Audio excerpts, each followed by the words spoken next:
Hello students, आज की class में हम लोग थॉमसन एटॉमिक मॉडल और रदरफोर्ड न्यूक्लियर मॉडल को समझेंगे। पिछले क्लास में हमने एनोड रे और कैथोड रे एक्सपेरिमेंट आपको बताया था। तो आज की क्लास में हम लोग ये समझेंगे कि थॉमसन एटॉमिक मॉडल क्या है और रदरफोर्ड न्यूक्लियर मॉडल क्या है। तो आइए स्टार्ट करते हैं। सबसे पहले बात करते हैं थॉमसन एटॉमिक मॉडल की।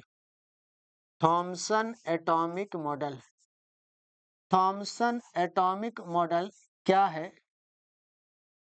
इसको जे थॉमसन नाम के साइंटिस्ट ने दिया और उन्होंने क्या कहा?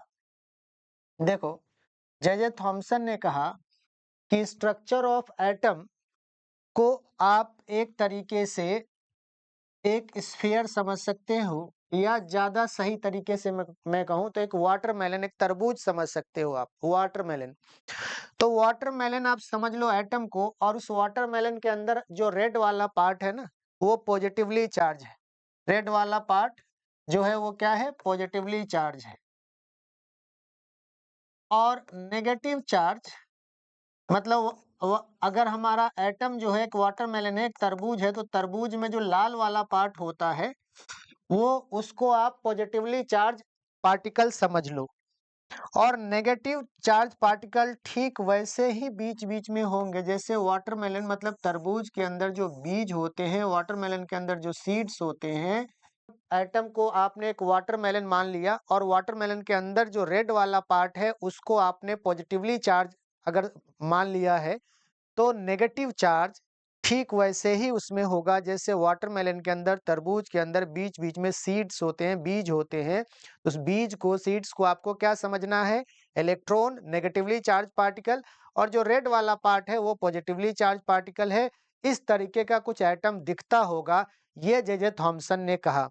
तो जे थॉमसन का जो स्ट्रक्चर ऑफ एटम था, उन्होंने क्या बताया इसको समझते हैं बच्चों। देखो, जे थॉमसन ने कहा, उनका जो स्टेटमेंट था वो ये था कि structure of atom contain structure of atom contain positively charge sphere positively charge sphere in which negative charge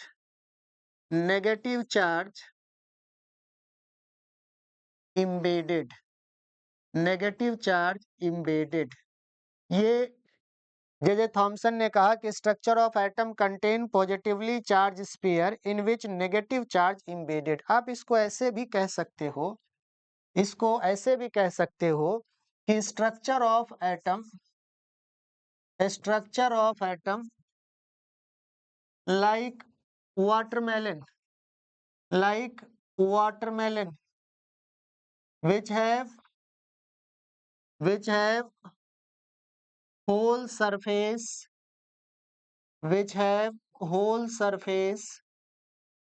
positively charged, whole surface positively charged, and negative charge embedded in it like seeds of watermelon। तो इस तरीके से आप दोनों में से कोई भी डेफिनेशन लिख सकते हो। हालांकि जेई नेट में डेफिनेशन का कोई मतलब नहीं, क्लास 11th में आप स्कूल के एग्जाम में ऐसा लिख सकते हो। लेकिन कुल मिला के जे थॉमसन ने ये बताया कि स्ट्रक्चर ऑफ एटम आप ऐसा एक पॉजिटिवली चार्ज स्फीयर मान लो, और उस स्फीयर का हर एक पार्ट पॉजिटिव चार्ज है और उसमें बीच बीच में उसके गैप में नेगेटिव चार्ज भरे हुए हैं। इस तरीके से जे थॉमसन ने स्ट्रक्चर ऑफ एटम को बताया। अब यहाँ पे एक प्रॉब्लम ये हुई कि उन्होंने कह दिया कि पॉजिटिवली चार्ज स्फीयर है, ज्यादा अमाउंट। अगर वाटरमेलन को ही देखे, तरबूज में लाल वाला पार्ट ज्यादा होता है, बीज कम होते हैं। तो ज्यादा पार्ट अगर पॉजिटिवली चार्ज है और कम पार्ट नेगेटिवली चार्ज है, तो दोनों बराबर कैसे हो गए? एटम न्यूट्रल कैसे हो गया? तो यही उनका ड्रॉबैक था और उनके लॉ। आइए समझते हैं रदरफोर्ड न्यूक्लियर मॉडल। रदरफोर्ड नाम के साइंटिस्ट ने एटम को के स्ट्रक्चर को समझाने के लिए एक एक्सपेरिमेंट किया। तो रदरफोर्ड न्यूक्लियर मॉडल में जो उन्होंने स्टेटमेंट कहा, उससे पहले हम लोग क्या समझेंगे, उससे पहले समझेंगे जो उसके लिए उन्होंने एक्सपेरिमेंट किया था। Rutherford alpha rays alpha ray scattering experiment. Rutherford alpha ray scattering experiment, ये एक्सपेरिमेंट रदरफोर्ड ने किया था और इसके बेसिस पे एटम से रिलेटेड कुछ पॉइंट्स रदरफोर्ड ने बताया था। रदरफोर्ड ने क्या एक्सपेरिमेंट किया था, पहले उसको समझते हैं। यहाँ पे एक रदरफोर्ड ने गोल्ड फॉइल लिया। गोल्ड फॉइल मतलब गोल्ड का पार्टिकल। अब ध्यान से समझना, एटम बहुत ही छोटा पार्टिकल जिसको देखा नहीं जा सकता। किसी भी चीज को, जितने भी मैटर है आपके पास, कोई भी मैटर, मैटर का मतलब सामान कोई भी, हम आप सभी मैटर है। पेन ये मैटर है, बोर्ड मैटर है, मिट्टी मैटर है, सब कुछ मैटर। तो उसका जो सबसे छोटा कण होगा, छोटा पार्टिकल होगा, उसी को क्या कहते हैं, एटम कहते हैं। अब अगर बच्चों हम बात करें कि गोल्ड फॉइल, गोल्ड का एक छोटा पार्टिकल लिया। अब सोचो कितना छोटा था। अगर तुम एटम के साइज को बढ़ा के टेनिस बॉल मान लो, तो अब टेनिस बॉल की साइज इतनी करनी होगी जिसकी रेडियस 20 किलोमीटर हो। मतलब जो टेनिस बॉल है उसकी गोलाई टोटल कितनी होनी चाहिए, बीच में 40 किलोमीटर। इतनी अगर हम एटम को बढ़ा के बॉल बना दे तो बॉल का जो साइज है उसका मतलब बीचों बीच 40 किलोमीटर होना चाहिए। मतलब रेडियस 20 किलोमीटर तो डायमीटर कितना, 40 किलोमीटर। तो आप ये समझ लो कि जो गोल्ड फॉइल है उसका एटम बहुत ही छोटे पार्टिकल को उसने कंसीडर किया रदरफोर्ड ने, और वहां से एक्सपेरिमेंट स्टार्ट किया। अब सवाल है कि गोल्ड ही क्यों लिया। तो गोल्ड की डक्टिलिटी ज्यादा होती है। आप देख सकते हैं गोल्ड छोटा सा, 1 ग्राम गोल्ड की, 2 ग्राम गोल्ड की ज्वेलरी बन जाती है।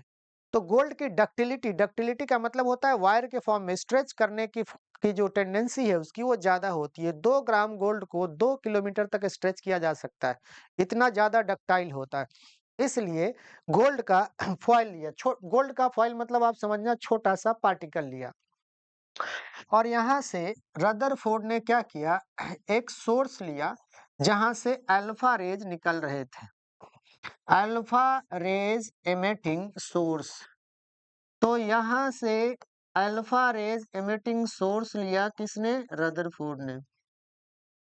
और जब इस गोल्ड फॉइल से अल्फा रेज को पास कराया तो ज्यादातर अल्फा रेज बहुत कम डिफ्लेक्शन से पास हो जा रहे थे। बहुत कम डिफ्लेक्शन से इधर से आ रहे हैं और निकल जा रहे हैं। बहुत ज्यादा डिफ्लेक्शन नहीं हो रहा है इनमें। मतलब डिफ्लेक्शन का मतलब है कि जिस रास्ते पे जा रहे थे उस रास्ते से किसी और पाथ पे, जैसे सीधे जा रहे थे लेकिन इधर न जाके ये इधर मुड़ गए, तो डिफ्लेक्शन हुआ। लेकिन ये डिफ्लेक्शन बहुत ज्यादा नहीं होता है, बहुत कम डिफ्लेक्शन होता है, बहुत स्मॉल डिफ्लेक्शन होता है। अच्छा, जो अल्फा रेज इस सेंटर के, एटम के सेंटर के नजदीक आ रहे थे, उनका रिपल्सन ज्यादा हो रहा था, वो ज्यादा अमाउंट से रिपेल कर रहे थे। और जो अल्फा रेज सेंटर के लाइन में आ रहे थे, मान लो ये एक अल्फा रेज है जो एकदम सेंटर के लाइन में आ रहा है, तो जो सेंटर के लाइन में आ रहा था वो उसी पाथ पे वापिस हो जा रहा था। तो फिर से एक एक पॉइंट को समझते हैं। रदरफोर्ड ने गोल्ड का बहुत छोटे साइज का गोल्ड फॉइल लिया, मतलब छोटे साइज का, बहुत स्मॉल साइज का गोल्ड फॉइल लिया, और वहां से गोल्ड के एटम से क्या पास कराया, alpha rays. Alpha rays basically क्या होते हैं बच्चों, अल्फा रेज की अगर हम बात करें तो अल्फा रेज होते हैं पॉजिटिवली चार्ज पार्टिकल। आप इतना समझो, पॉजिटिवली चार्ज पार्टिकल ये एक्चुअली क्या है, हीलियम का न्यूक्लियस होता है। इसको आप ये भी लिख सकते हो nucleus, nuclei of helium. Helium का न्यूक्लियस क्या होता है, अल्फा पार्टिकल। तो पॉजिटिवली चार्ज पार्टिकल होता है। तो पहला पहला तो ऑब्जर्वेशन ये है, एक एक ऑब्जर्वेशन लिखते हैं कि ऑब्जर्वेशन क्या था। अगर हम ऑब्जर्वेशन की बात करें बच्चों कि रदरफोर्ड का जो एक्सपेरिमेंट था उसका ऑब्जर्वेशन क्या आया, तो उसका ऑब्जर्वेशन क्या था? पहला ऑब्जर्वेशन, फर्स्ट पॉइंट देखो क्या है। फर्स्ट पॉइंट क्या है कि ज्यादातर अल्फा रेज जो है बहुत कम डिफ्लेक्शन के बाद यहाँ से पास हो रहे हैं। इसका मतलब पहला ऑब्जर्वेशन उसका क्या है बच्चों? पहला ऑब्जर्वेशन है most of the alpha rays, most of the alpha rays, most of the alpha rays passes through gold foil by small deflection। बहुत कम डिफ्लेक्शन के बाद ज्यादातर रेज पास हो जा रहे हैं गोल्ड फॉइल से, गोल्ड के एटम से। It means it means it means it means most of the part, most of the part, most of the part of, it means most of the part, most of the part of an atom is empty। इसका मतलब बच्चों ये है कि atom का ज्यादातर part क्या होगा? खाली होगा। तो खाली जगह से रेज पास हो जाएंगे, हल्का सा थोड़ा सा डिफ्लेक्ट हो जाएंगे अपने रास्ते से, लेकिन आराम से पास हो जाएंगे। तो ज्यादातर रेज बहुत स्मॉल डिफ्लेक्शन के बाद पास हो जा रहे थे। यहां से रदरफोर्ड ने कहा कि इसका मतलब एटम के अंदर ज्यादातर पार्ट क्या होगा बच्चों? खाली होगा।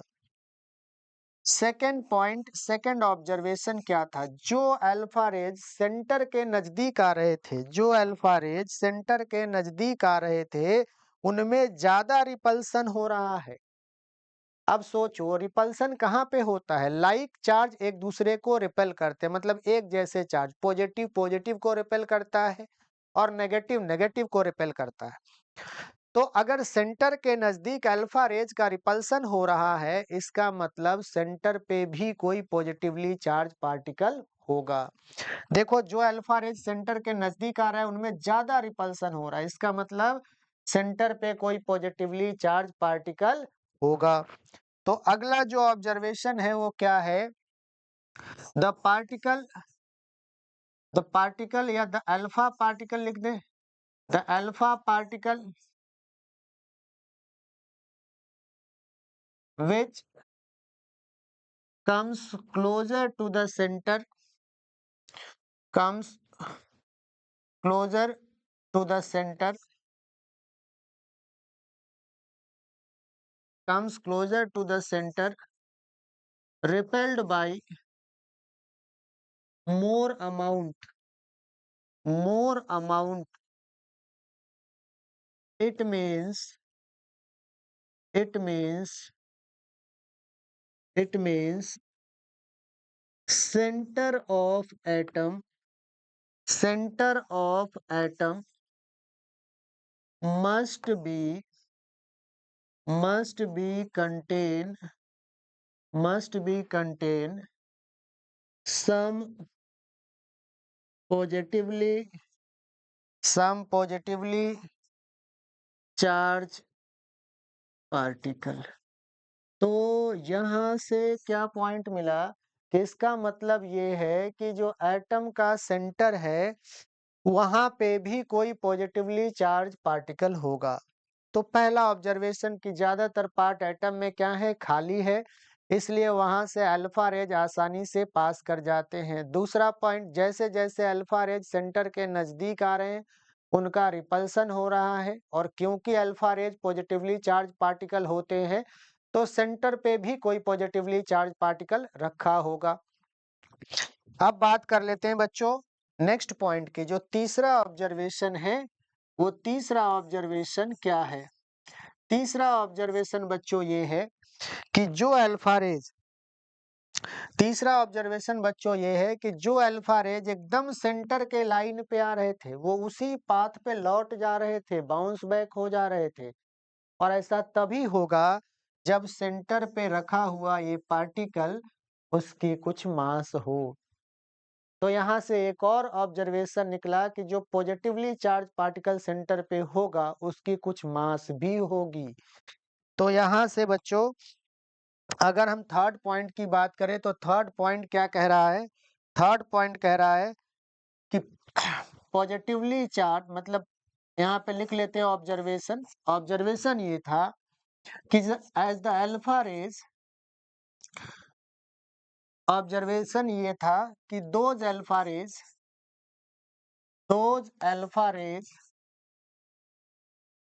which comes in the line of center, which comes in the line of center, in the line of which come in the line of center, get bounced back, get bounced back. It means it means it means center must be contain,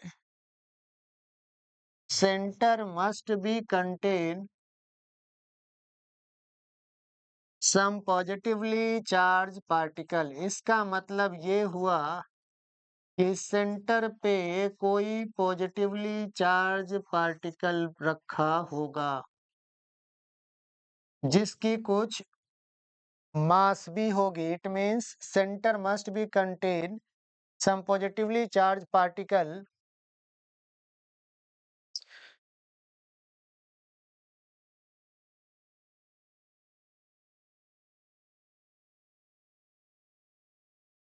third point क्या है बच्चों? Third point ये है, third observation ये है कि those alpha rays which comes in the line of center, which comes in the line of center, in the line of center,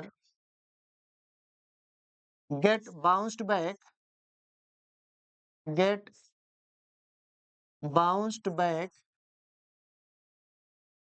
get bounced back. It means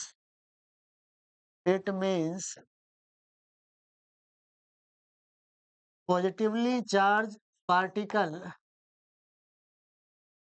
positively charged particle present at the center, at the center must have some mass.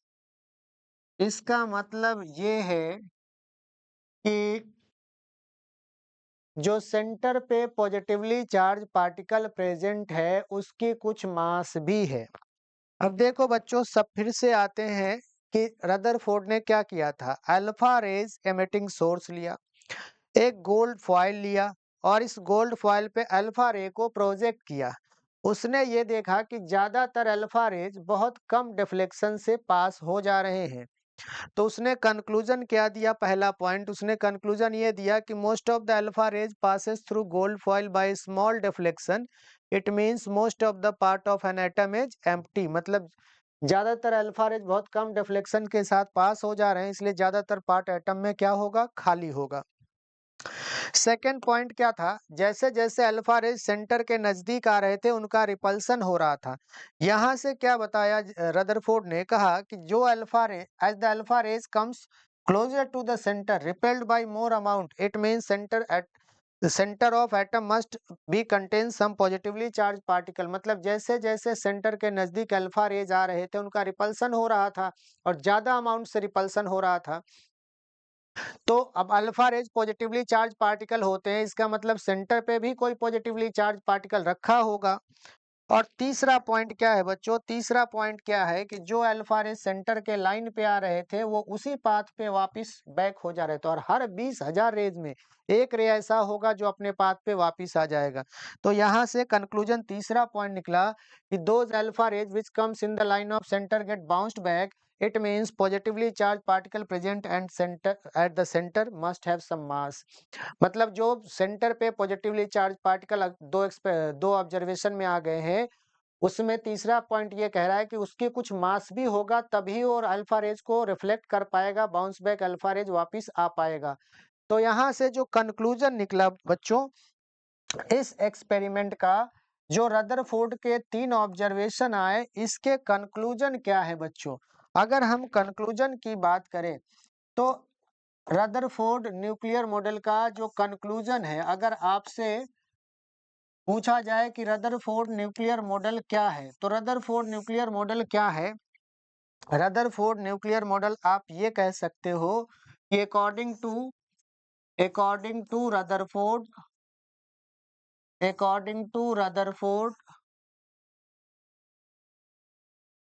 structure of atom contain positively charged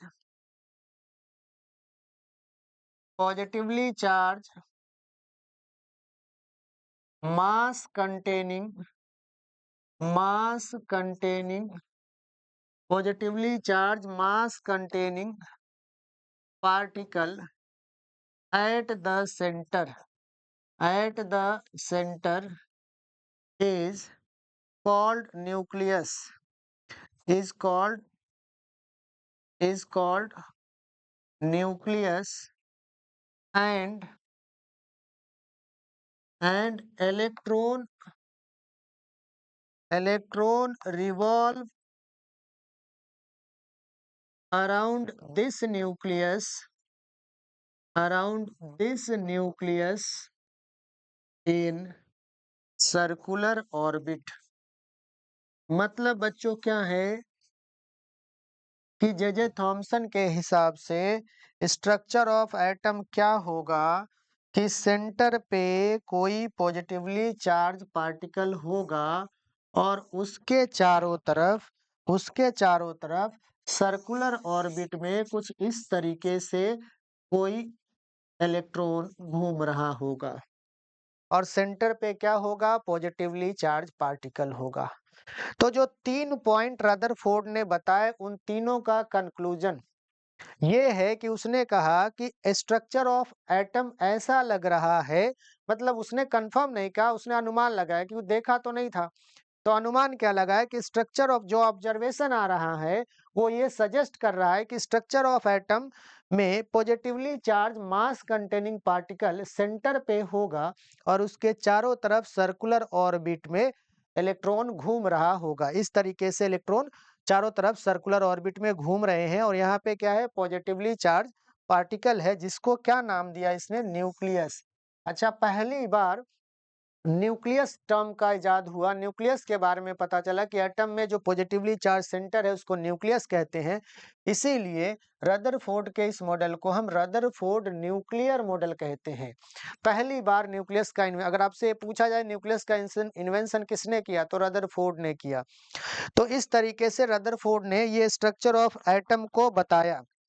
लेकिन बच्चों अगर हम बात करें Rutherford के इस model की, structure of atom उन्होंने बताया कि इस तरीके से सेंटर पे एक पॉजिटिवली चार्ज पार्टिकल होगा और इसके चारों तरफ सर्कुलर ऑर्बिट में इलेक्ट्रॉन घूम रहा होगा।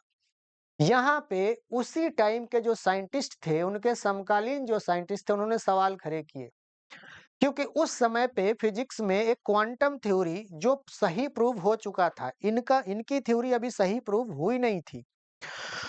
तो क्वांटम थ्योरी ये कहता है कि फिजिक्स का जो एक थ्योरी है वो ये कहता है कि कोई भी चार्ज पार्टिकल अगर मोशन में है तो कॉन्टिन्यूअसली एनर्जी क्या करेगा? रिलीज करेगा। तो कोई भी चार्ज पार्टिकल अगर कॉन्टिन्यूअसली एनर्जी एमिट करेगा तो ये हमारा इलेक्ट्रॉन है, और इलेक्ट्रॉन भी एक चार्ज पार्टिकल है और कॉन्टिन्यूअसली एनर्जी एमिट कर, ये भी मोशन में है, इलेक्ट्रॉन घूम रहा है तो ये भी एनर्जी रिलीज करेगा। ऐसा मान लो कि इलेक्ट्रॉन मतलब हम लोग अगर रनिंग करेंगे, दौड़ेंगे, तो हमारे बॉडी से एनर्जी रिलीज होगी, और बॉडी से एनर्जी रिलीज होगी, जहां एनर्जी कम हो जाएगी, लगभग खत्म हो जाएगी, एनर्जी खत्म तो नहीं होगी, कम हो जाएगी, हम रुक जाएंगे। इसी तरीके से उन लोगों ने ये पूछा कि इलेक्ट्रॉन एक चार्ज पार्टिकल है, ये मोशन में है और इसकी एनर्जी जब जीरो हो जाएगी तो इलेक्ट्रॉन का फॉल हो जाएगा न्यूक्लियस में, घूमता घूमता इलेक्ट्रॉन न्यूक्लियस में आके गिर जाएगा। जैसे वो चक्री जलाते हो पटाखे, घूमता घूमता वो बंद हो जाता है, इसी तरीके से इलेक्ट्रॉन घूमता घूमता न्यूक्लियस में आके गिर जाएगा। और अगर ऐसा हुआ तो एटम की एग्जिस्टेंस पॉसिबल नहीं है। ये बात रदरफोर्ड से पूछा गया। इस बात का रदरफोर्ड के पास कोई जवाब नहीं था।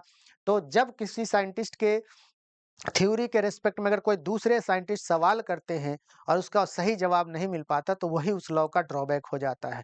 तो अब रदरफोर्ड के न्यूक्लियर मॉडल का ड्रॉबैक क्या हुआ बच्चों, कि वो एटम की स्टेबिलिटी नहीं बता पाए।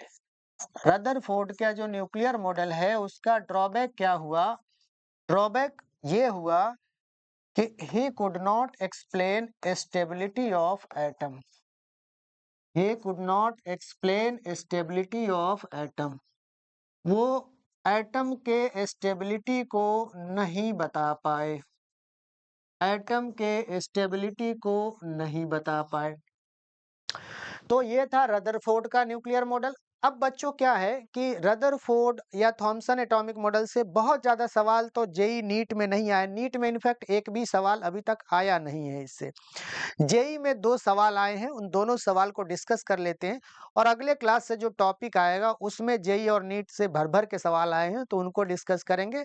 अभी 1-2 सवाल जो आए हैं उसको पहले देख लेते हैं। तो जो सवाल जेई में पूछा गया था वो सवाल ये है, और ये कौन से ईयर में आया था बच्चों, जुलाई 27 2021 सेकंड शिफ्ट का क्वेश्चन है जेई मेंस का। क्वेश्चन क्या कह रहा है, देखो बिल्कुल सिंपल क्वेश्चन है। क्वेश्चन क्या कह रहा है, if the Thomson model of atom was correct then the result of Rutherford gold foil experiment would have been. कह रहा है थॉमसन का मॉडल अगर सही था तो रदरफोर्ड मॉडल का एक्सपेरिमेंट का जो रदरफोर्ड गोल्ड फॉइल एक्सपेरिमेंट है उसका रिजल्ट क्या था। तो पहला point, all the alpha rays, पहला पॉइंट कह रहा है all the alpha rays passes through gold foil without decrease in speed. देखो जब वो गोल्ड फॉइल से जा रहे थे तो उनकी स्पीड कम हो रही थी, तो ये बात तो गलत हो गई, पहला तो गलत हो गया। दूसरा, alpha rays are deflected over wide range of angle, बहुत ज्यादा डिफ्लेक्शन नहीं था, वाइड रेंज ऑफ एंगल नहीं था, स्मॉल डिफ्लेक्शन था, तो ये भी गलत हो गया। अब तीसरा पॉइंट कह रहा है all alpha particles get bounced back by 180 degree, नहीं, केवल 20,000 रे में कोई एक ही रेज था जो 180 डिग्री पे वापस आ जा रहा था, बाउंस बैक हो रहा था, तो ये भी गलत हो गया। अब चौथा क्या कह रहा है, alpha particle passes through gold foil deflected by small angle and with reduced speed, ये बिल्कुल करेक्ट है, बहुत कम डिफ्लेक्शन हो रहा था और स्पीड भी थोड़ी सी डिक्रीज हो रही थी, तो ये फोर्थ ऑप्शन करेक्ट है। बहुत सिंपल ही क्वेश्चन इससे पूछे गए हैं। तो आते हैं एक और क्वेश्चन जो पूछा गया है। अब इधर जो है ये क्वेश्चन 2002 में पूछा गया।